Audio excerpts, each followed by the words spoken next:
ये माथे पर तिलक, गले में रुद्राक्ष, शरीर में भगवा रंग के वस्त्र, ये साध्वी जैसा रूप धारण करे हुए जो सुंदर सी महिला आपको नज़र आ रही है, ये इन दिनों सोशल मीडिया में बहुत तेज़ी से वायरल हो रही हैं।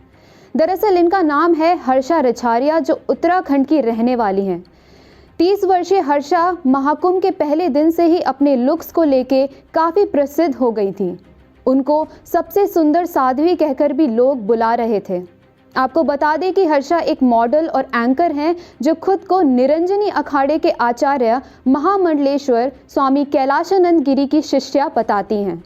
लेकिन हाल ही में हर्षा विवादों में आ गई हैं, जहां एक तरफ कुंभ मेले में वो 2 साल से साध्वी होने का दावा कर रही हैं, वहीं दूसरी तरफ उनका इंस्टाग्राम अकाउंट कुछ और ही दावा कर रहा है। उनके इंस्टाग्राम की तस्वीरें और वीडियोस देखते हुए काफ़ी लोगों ने उनके आस्था और उनके साध्वी होने पर सवाल उठाना शुरू कर दिया। दरअसल बात तब ज़्यादा गंभीर हो गई जब अमृत स्नान से पहले हर्षा रिछारिया को अन्य साधुओं की तरह महामंडलेश्वर के शाही रथ में बैठा हुआ देखा गया और उन्होंने 2 साल से साध्वी होने का दावा भी किया, जिसके चलते साधुओं को हर्षा का शाही रथ पर बैठना सही नहीं लगा। इसके बाद स्वामी आनंद स्वरूप ने हर्षा की आलोचना करी और कहा कि एक मॉडल का शाही रथ पर बैठकर अमृत स्नान पर जाना उचित नहीं है और इसकी वजह से श्रद्धालुओं की आस्था धीरे धीरे कमज़ोर हो रही है। उन्होंने आगे कहा कि साधु संतों को समाज को सही मार्गदर्शन देना चाहिए, ना कि धर्म का दिखावा करना चाहिए। ओम नमो नारायण। अभी मैं एक मीडिया चैनल पे देख रहा था कि जो अभी कुंभ मेले में चर्चित लड़की है हर्षा रिछारिया, उसने अभी एक वीडियो बनाया है रोते हुए और उसने कहा है कि स्वामी आनंद स्वरूप जी ने पाप किया है। एक ऐसी लड़की जो सनातन धर्म में जा रही थी, मॉडल की दुनिया को छोड़ करके, उसको कुंभ से भगाने का काम किया, उसको रोकने का काम किया, रुलाने का काम किया। देखो, कुंभ में तुम्हारी जैसी कई लाख लड़कियां आई हुई हैं, मैंने किसी को कुछ नहीं कहा। तुम आचार्य के रथ पर सवार होकर के मीडिया को बाइट दे रही थी कि मैं 2 साल से इस जीवन में हूं, 2 साल से साध्वी हूं।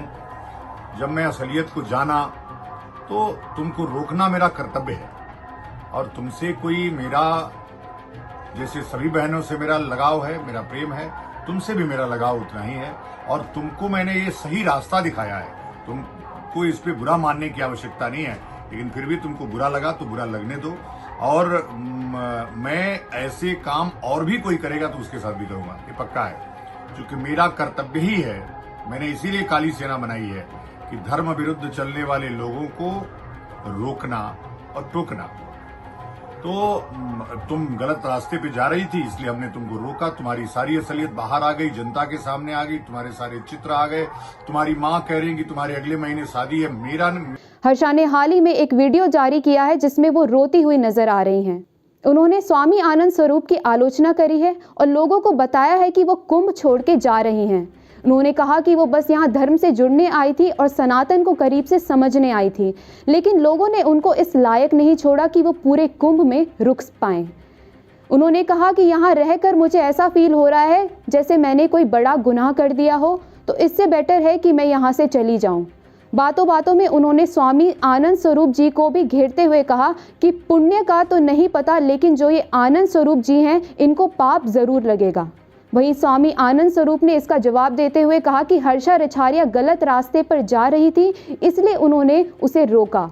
उन्होंने कहा कि हर्षा रिछारिया की मां का कहना है कि उसकी अगले महीने शादी होने वाली है और ये सब जानने के बाद भगवा रंग का मजाक बनाते हुए देखना स्वामी आनंद स्वरूप जी को बर्दाश्त नहीं हुआ। इसके बाद ज्योतिष पीठ के शंकराचार्य स्वामी अविमुक्तेश्वरानंद महाराज से जब इस मुद्दे को लेकर सवाल किए गए तो उन्होंने कहा कि महाकुंभ में चेहरे की सुंदरता नहीं बल्कि हृदय की सुंदरता देखी जानी चाहिए। जो व्यक्ति अभी ये नहीं तय कर पाया कि उसे संन्यास का रास्ता लेना है या शादी करनी है, उसे संत महात्माओं के शाही रथ पर जगह देना सही नहीं है। उन्होंने आगे ये भी कहा कि अगर हर्षा श्रद्धालु के तौर पर शामिल होती तब भी ठीक था, लेकिन भगवा कपड़े में शाही रथ पर बैठना पूरी तरह गलत है। इस पूरे विवाद के बाद सोशल मीडिया में हर्षा की काफ़ी वीडियोस वायरल हो रही हैं। कई वीडियोस में वो रोती हुई भी नज़र आ रही हैं और ये कहती हुई दिख रही हैं कि वो कुंभ छोड़ के जा रही हैं। वो सोशल मीडिया में बहुत तेज़ी से वायरल तो हो रही हैं, लेकिन उन्हें बहुत ज़्यादा ट्रोल भी किया जा रहा है। आपका इस मामले को लेकर क्या कहना है, हमें कमेंट करके ज़रूर बताएं।